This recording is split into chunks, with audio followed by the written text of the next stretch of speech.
Hey y'all, welcome back. Today we're checking out the hated subculture that changed the world. The atmosphere, the party, the music, everything is just the best. Wickedest time ever.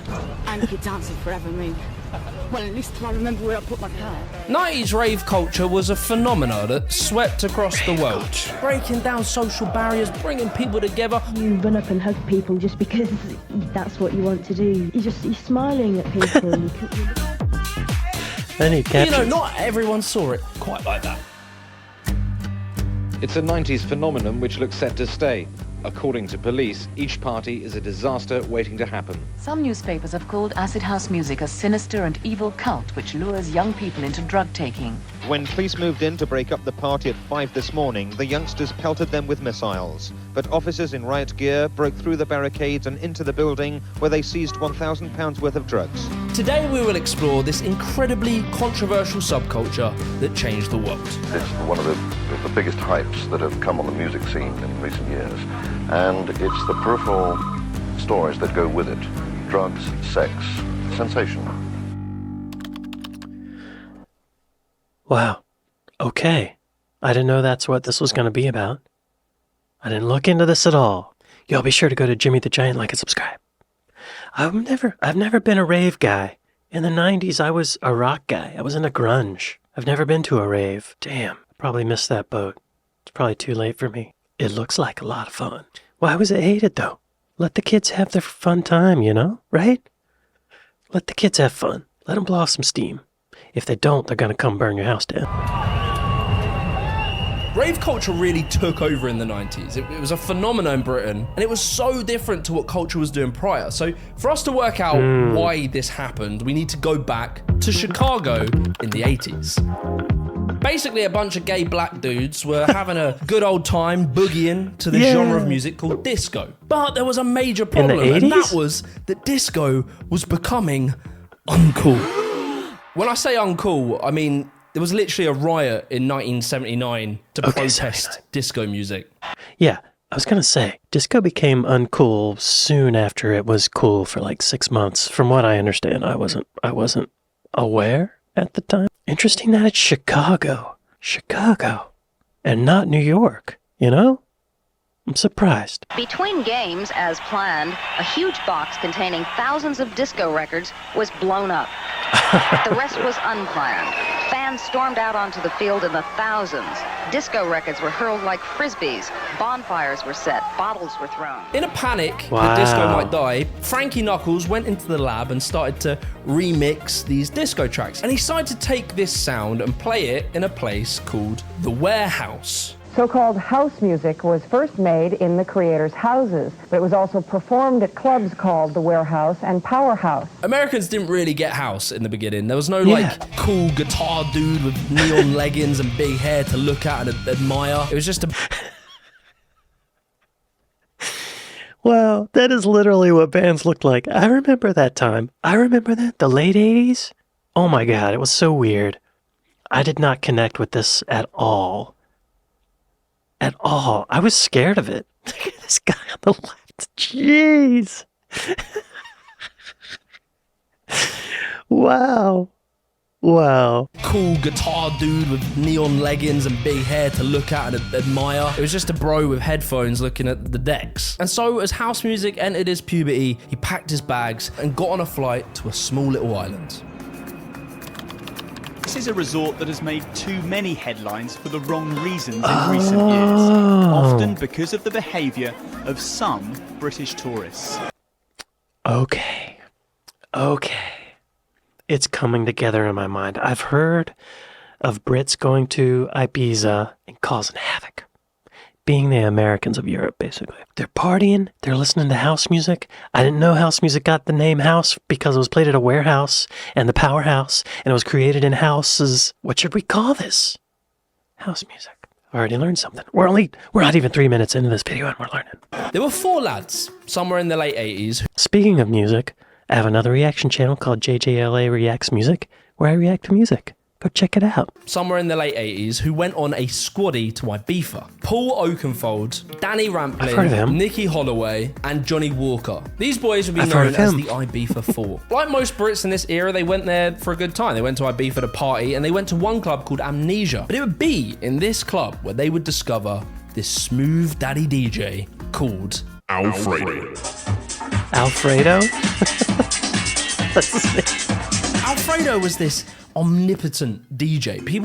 They would fawn over him. He was this god on the island. But part of his appeal was he was playing this new sound of music, came from Chicago and Detroit, which we now know was house. Alfredo was getting these records from members of the Paradise Group, which included people like Frankie Knuckles and Larry Levan, which were all early house DJs. The Ibiza Four returned home looking like they'd directly communicated with God and immediately came back and set up their own clubs to try and recreate this Ibiza vibe. But you see, it wasn't just the good weather, the cool vibes and the sun that was making this so special. There was something else that tied this whole thing together. Just a quick warning, drug talk is coming. Don't do drugs. Okay, let's move on. MDMA was patented all the way back in 1913, but it was a pharmaceutical medicine and it didn't really get used. It was just shelved. There was a few experiments in the 50s where the American government was trying to control people's minds and they gave it to soldiers, but then it wouldn't be until the 70s where it would land in the hands of therapists. And then it instantly spread all around the world. And it would be in Ibiza where British people would really... Okay, yeah, I've always heard that substance was used in couples therapy. It opens people up, makes them more available to communicate without getting angry. They want to be touched. Good for couples therapy, you know? But then it was abused. Therapists. And then it instantly spread all around the world. And it would be in Ibiza where British people would really come across MDMA. Supposedly, MDMA arrived in Ibiza from America due to a cult. The cult was extradited from America. I might make a video on this. And they were quite big fans of MDMA and they ended up setting up distribution networks in Ibiza. But for us... I'm sorry, who? What? The free-loving sannyasins from the Bhagwan movement were a crucial bridge between Ibiza's 60s counterculture and the 90s electronic dance. I would only believe in a god who knew how to dance. Sannyasins? Never heard of them. Give me the answers, sannyasins, and I'll join.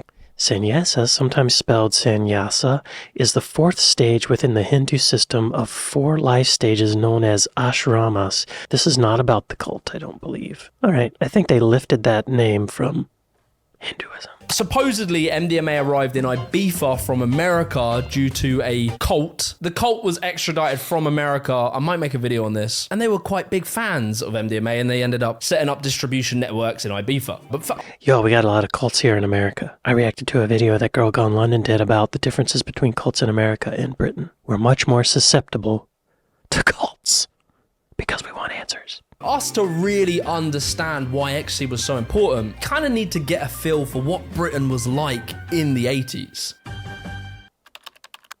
I knew it was coming. Margaret Thatcher was the original bad bitch.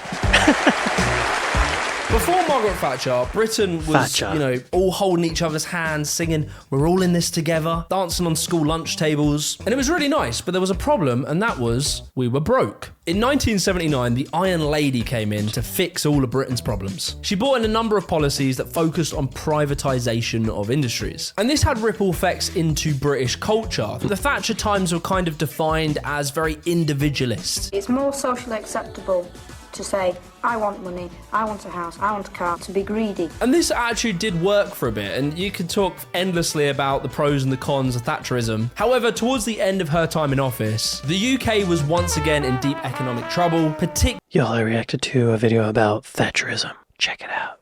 It's by Jimmy the Giant, same guy. Particularly affecting the poorer working classes. There was high social inequality and mass unemployment. And when you couple that with the fact that at the time there was very high racial and social tensions, and you had loads of young unemployed people with fuck all to do, the mid to late 80s just was a mess. But then, far away at the end of the tunnel, there was a silver light, or more so, a neon laser.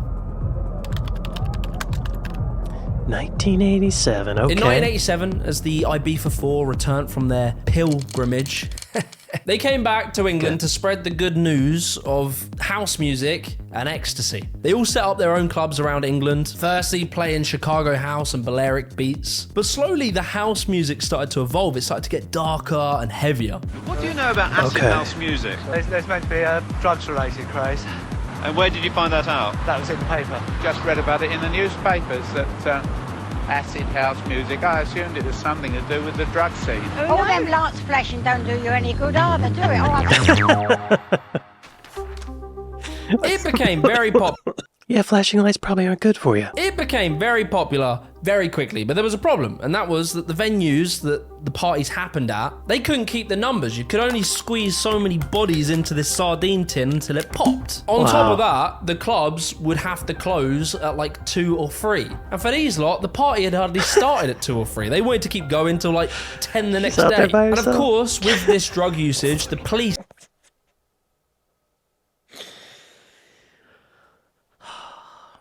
This one girl dancing in a field. It's delightful. I want to be a girl dancing in a field. The party had hardly started at 2 or 3. They wanted to keep going till like 10 the next day. And of course, with this drug usage, the police were now sniffing around, and also so were criminal gangs. They started to take charge of selling the drugs, and all of a sudden, this small legal scene started to realize that the clubs had limitations. Okay. As I mentioned in my skinhead video, the National Front were kind of radicalizing lots of young skinheads in this era. And so there was a lot of racial tension in this era, particularly towards black people. They would often find themselves not really welcome into pubs and clubs. But, you know, black guys have got a party too. And so the black community in England would start to do these things called sound system parties, where they would have to go to like some shitty community hall. After clearing up the five-a-side football pitch, they would turn it into a club, bringing their own sound systems, their own DJs, and their own music. And if we look at this footage from 1986, which is before most people believe that house music came to the UK, we can see these communities dancing to house.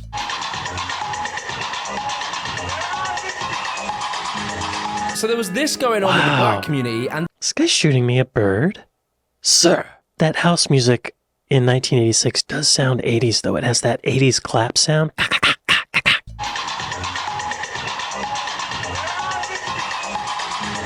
So there was this going on with the black community, and then you had the New Age traveller community. And they would do a thing that was a continuation from the 70s called free parties, where basically a bunch of hippies would meet up at Stonehenge to pray at the sun.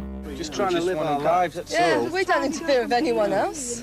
And this world's supposed to be a common treasury for everybody to share, not people to button up. So if we take all of these things, plus the political unrest, plus the I Beef for 4 coming back to the UK and presenting house music and ecstasy to the white youth culture, all of this combined with one very important heatwave led us to... The second summer of love. Hang on. Are they about to do like a Woodstock outside festival rave? Is that what it's about? I think that's what's happening. And the weather influenced it. I bet that's what's about to happen. History's complicated, isn't it? Wild.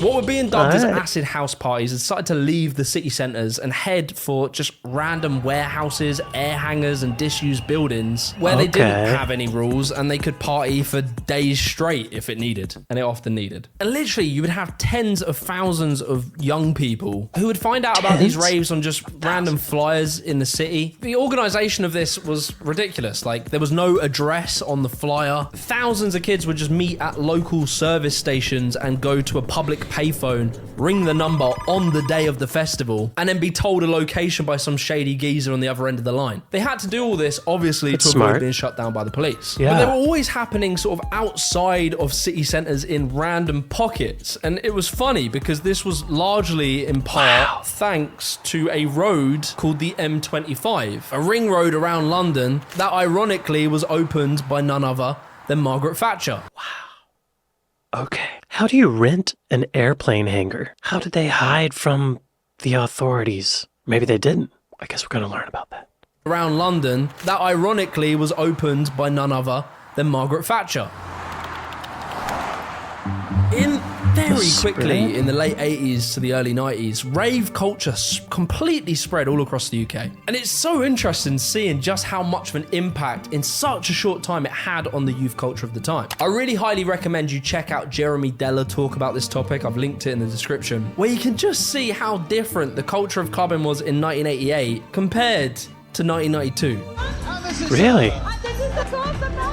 Okay, 88. Suits and ties. You might have noticed this isn't a normal hit Man and Her. We're not at a normal Roxy or a Ritzy or anything. We're actually at a rave. And the thing that made it really unique was... Wow. Yeah.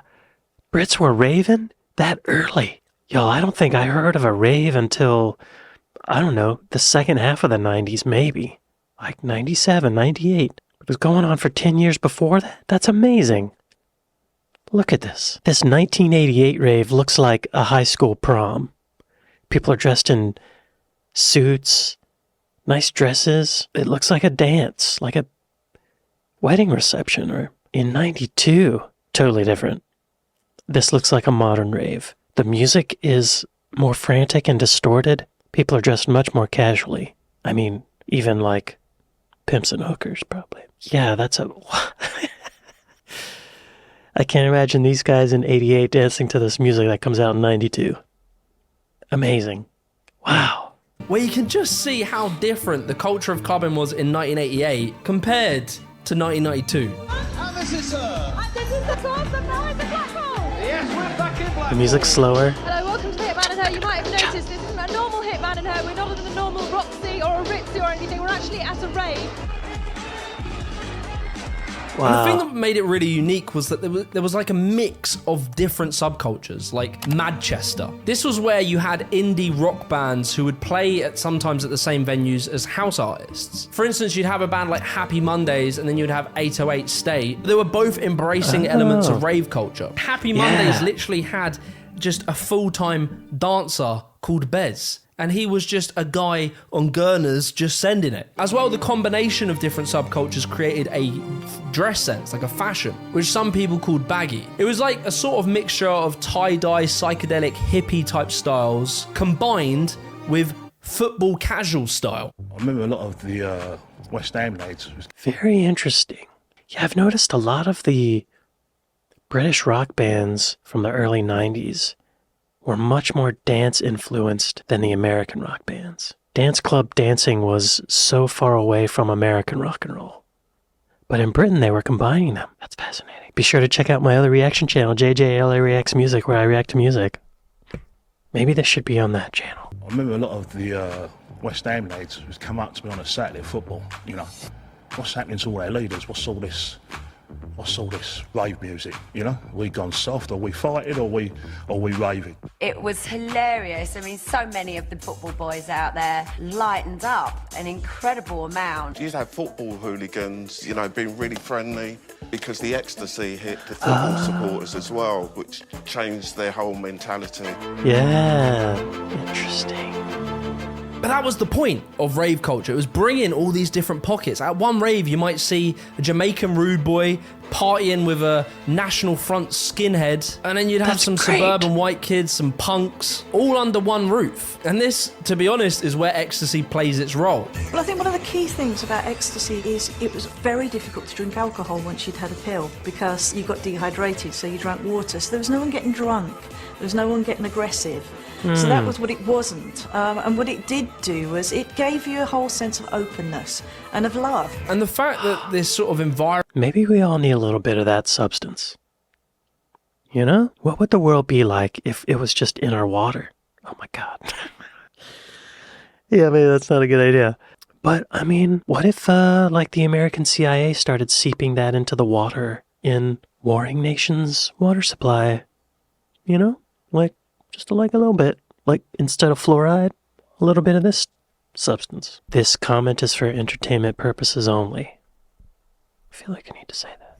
Okay. environment was so of openness and of love. And the fact that this sort of environment was so like spiritual in a way, repetitive beats putting people into these trances, the loved up feeling of the drum, and like a coming together feeling had a profound effect on the ethos and the culture of raving. Feeling great, feeling wonderful. Best I felt, early tell truth for a long while. In a time of deep social tension. Okay, I couldn't understand a word he said. What did he say? Feeling great, feeling wonderful. Best I felt, early tell truth for a long while. Best fear ear truth for a long one in a time of deep social tension, disharmony, and isolation, these different groups of people, different races, different social classes, they were showing that all these differences could be put aside if you just have some 303 Ronin bass lines, some 4 to the floor thudders, and a little bit of ecstasy. However, this summer of love couldn't last forever. Oh. This brings us onto a recurring segment on the Jimmy the Giant Show, and that is the moral panic. As always, polite society saw young people having fun and said, no, we can't have that. Right. So suddenly the media decided that, mass unemployment, social tensions, they didn't matter anymore. The true blight on society was young kids dancing and having fun. Endless headlines about acid parties. Society was young kids dancing and having fun. Endless. Worst ever, 20,000 at acid bash, drug pushers galore, kids of 12 go wild. 20,000 people, worst ever, but there's a smiley face next to it. See, they didn't understand. Headlines about acid parties popped up where they would make up stories like pigeons having their heads eaten or thousands of ecstasy wrappers on the floor that turn out to be confetti. And after a very few ecstasy related deaths, like 4 scale, The Guardian said there was 2 in 1988 and The Independent has it that there was 14 by 1993. So of course that would warrant the media, the politicians and polite society going into complete meltdown. More acid house parties means more aggravation for local communities, more risk of a major accident to those attending. These endless... See, they don't know how to fix the unemployment and all the economic stuff, so they create this other enemy. Whatever the kids are into, make that the cause of it all. And then we can just quash the young people. And then the politicians can say that we did something, or they did something. I didn't mean we, I meant they. I'm not a politician. More risk of a major accident to those attending. These endless articles did 2 things to British society. If you were like 35 years old and above, it put the fear of God in you. The world was falling apart and the children were all going to go to hell. But anyone kind of under that age, it was effectively as if these newspapers were running adverts for people to come to the raves. This fairly underground scene was now... Yeah, that makes me want to go. That makes me want to check it out. Running adverts for people to come to the raves. This fairly underground scene was now everywhere and all of the youth culture wanted a piece of the action. And so, from the late 80s to the early 90s, rave culture was in its heyday. 836 youngsters were arrested and lined up outside the disused warehouse that had been broken into. From there, they were ferried to nearby police stations. Youngsters who returned to the scene said they'd been attacked by the police. Eventually they got through and just ran right with the truncheons, hitting anybody they could in sight. Police were now being mobilised to try and clamp down on these raves. And it became like this game of cat and mouse where the rave organisers had to get clever, find new ways to get around the police. Actually sent 2 decoy lorries out 2 hours in advance of the actual real sound systems in completely the wrong direction to where the party was happening. Smart. And it worked. They were followed by the police. Others bringing lawyers to raves to let people know their rights so that the police couldn't intimidate them out of going. The raves became more elaborate, bigger sound systems, even different things you could do. If you wanted to jump on a bouncy castle and eat a hot dog, you could do that now at these illegal raves. But you have to be completely fair to like the general public, and the raves were a nuisance. Can't have that. That's not allowed. It shouldn't be allowed. They should get the army or something, police or whatever, get in there and split them up. If you lived in some sleepy old British village, like a nice quaint town, and you wake up to go feed your chickens, and all of a sudden Ibifas arrive down the road, you would be pretty pissed off. I get it. And as well, the illegal nature of the drugs being used did attract criminals, and obviously that would bring its own problems. And that brought the police. Okay. And eventually there was one event at Castlemore Common in Legalize it, right? Legalize it. Castlemorton Common, the rave that changed the law. And eventually there was one event at Castlemore Common in 1992 where 20 to 40,000 people attended, most of who were these new age travelers who had now got an affinity for techno music. And this event would really be the turning point. The police came down on them like a ton of bricks, and that was sort of the end. That was the start of the criminal justice bill, really, wasn't it? The bill was wide-ranging and designed to criminalise squatters and travellers, ravers and protesters. This new bill was very weirdly and specifically worded to give police powers to remove people who were preparing a rave. They actually describe... What? Let me read that. Give police powers... An act to make further provision in relation to criminal justice, including employment in the prison service, to amend or extend the criminal law and powers for preventing crime and enforcing the law, to amend the Video Recordings Act 1984, and for purposes connected with those purposes. What? All right. To remove people who were preparing a rave. They actually described the music used as a succession of repetitive beats. Prior to this, if a rave was organised on private land, if Bazza slid a few notes in the pocket of a farmer and said, "Can we have a party?" what could the police do? It was all above board. But these new powers let the police shut down raves before they could even begin. Of course, this was seen as a massive suppression of human rights. You know, freedom of expression, your right to assembly. But this is Britain, so obviously none of that matters. However, despite all this, it was too late. The genie was out the bowl. And as we know today, raving, of course, what did that say? Was out the bowl. Raves are effing mint, lad. That's funny. And as we know today, raving, of course, never died.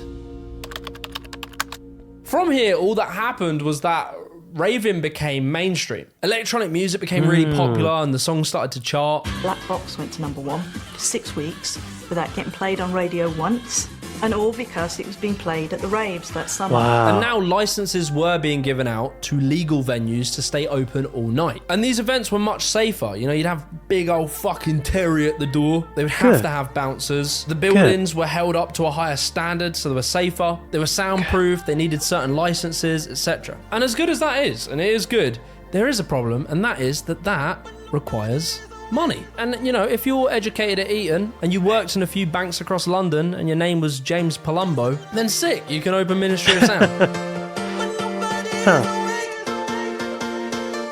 But if Bazza and the boys want to go set up a little jungleist massive, you know, in a dodgy air hangar in Shitham, then, you know, unlucky boys. Off you go back to working at Tesco's. This was kind of like bittersweet. I don't know. Yeah, that's unfortunate, but it's kind of fair. Like, that's just how it works. I can't just take my guitar and an amp, go set up somewhere, and nobody would come if I did that.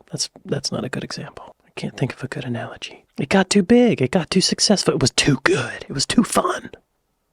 Like, you can't just open up a Disney World wherever. You gotta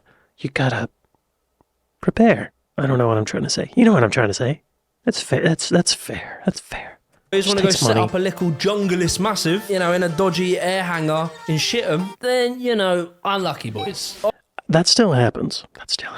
I hope, right? Does that still happen? I think it still happens. I bet it still happens. Off you go back to working at Tesco's. This was kind of like bittersweet in a way because, you know, there was mainstream adoption. Finally, it had been accepted and legitimized as a real music genre, a real culture. But the original, very democratic, grassroots, do-it-yourself kind of vibe was gone. It was kind of taken out of their hands and put into the hands of people who were much better connected and could afford to put on these events legally. By the mid to late 90s, the golden era of rave culture was past.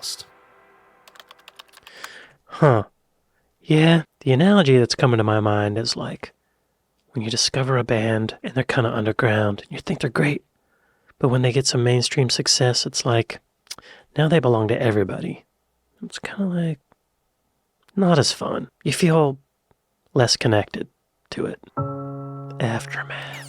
This coming together in such a socially divided time, it was amazing. That is a great thing that happened. And as well, the change to music is monumental. Since the 90s, electronic music has really stayed incredibly popular. And the way that it continues to evolve... It's like the biggest selling, right? I mean, hip-hop, like it's taken over pop music. right?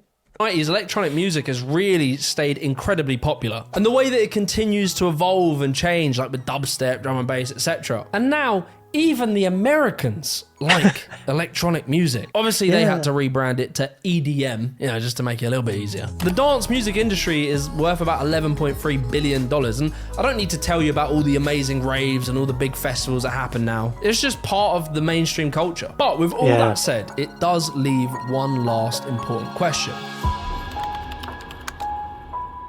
Wait, what? I can't read it. Last important question.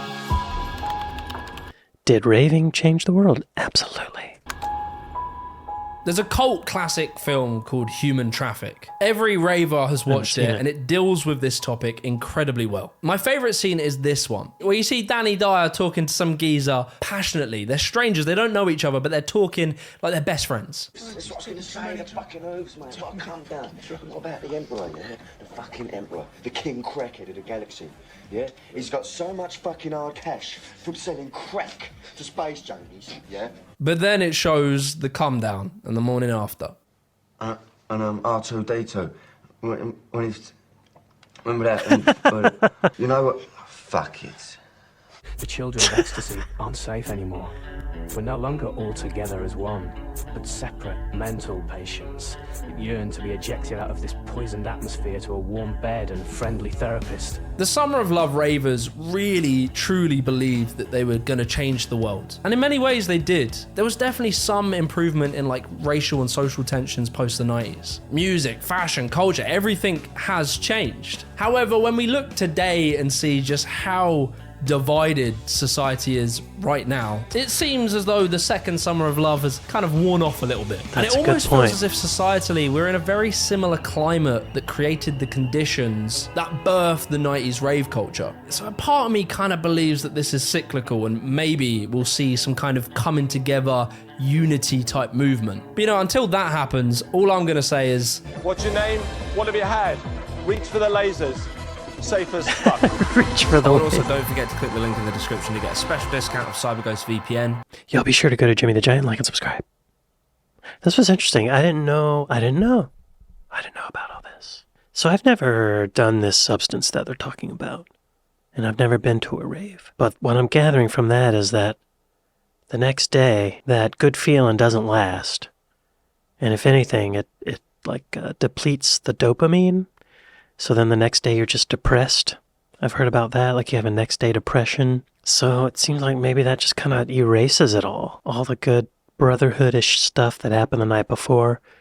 Like you can sort of forget about it maybe. But if we're trickling it into the water, just every day people are drinking a lot of water, microdosing. Maybe that's what we need. Maybe rave culture should come back, right?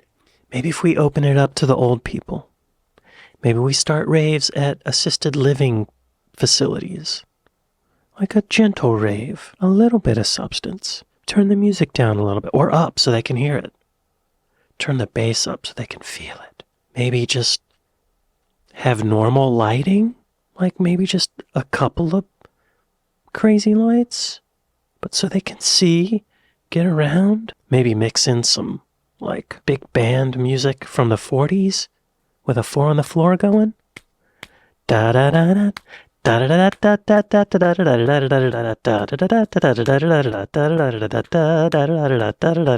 da. They would love it. They would love it. Have a little bowl of Werther's Originals at the door. They can just hard candies. Let's get these old people in the name of love so they can love. Not that old people are the problem or anything, but I think it's just the disconnect.